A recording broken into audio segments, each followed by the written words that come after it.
Dubai study કરવા જવાની opportunity છે. Bro guess what, study in Dubai is actually thing now. દુબઈમાં study? અરે શું વાત કરે છે, લોકો યુએસએ, યુકે, કેનેડા જેવી કન્ટ્રીઝમાં જાય છે અને તું દુબઈની વાત કરે છે. એવું તો શું છે ત્યાં? અરે ફોર રિયલ, દુબઈમાં અત્યારે કરિયર ઓપોર્ચ્યુનિટીઝ પીક ઉપર જઈ રહી છે.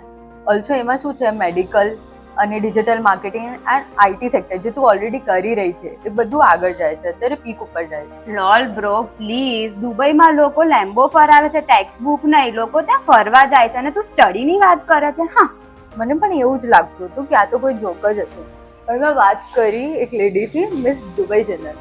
એમને મને સારી રીતે સમજાયું આના માટે, આના વિષય ઉપર.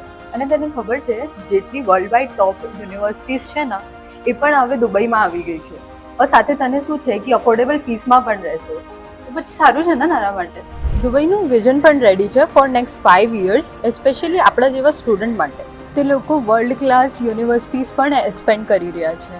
Even they are boosting internship and work opportunities like finance, digital marketing, arts and તારું પણ છે ને એમાં ફેવરેટ એઆઈ. અચ્છા, પણ મારે તો સ્ટાર્ટઅપ જ કરવું છે ને.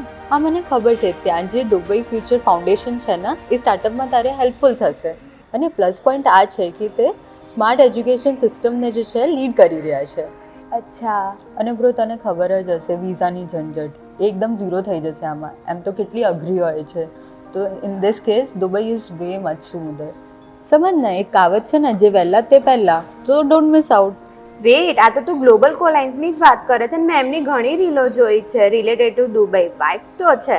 હા, એક્ઝેક્ટલી. એ લોકોએ 100+ સ્ટુડન્ટ્સની હેલ્પ કરી છે દુબઈમાં સ્ટડીઝ માટે. જસ્ટ ચેકઆઉટ દેર નિયરેસ્ટ બ્રાન્ચ દૂર, નો પ્રેશર, કાઉન્સિલિંગ પણ ફ્રી જ છે. અને they will explain you just like તારી મોટી બેન જોડે તું વાત કરે છે, જસ્ટ લાઈક મી. ચાલ હવે હું તારથી 2 મહિના જ નાની છું. અને બ્રો તને એક વાત કહું, આમાં શું છે, આ લોકો સ્ટુડન્ટ્સના ફાયદા માટે વિચારે છે, નોટ જસ્ટ ફોર બિઝનેસ. અને ઇટ હિટ્સ ડિફરન્ટ.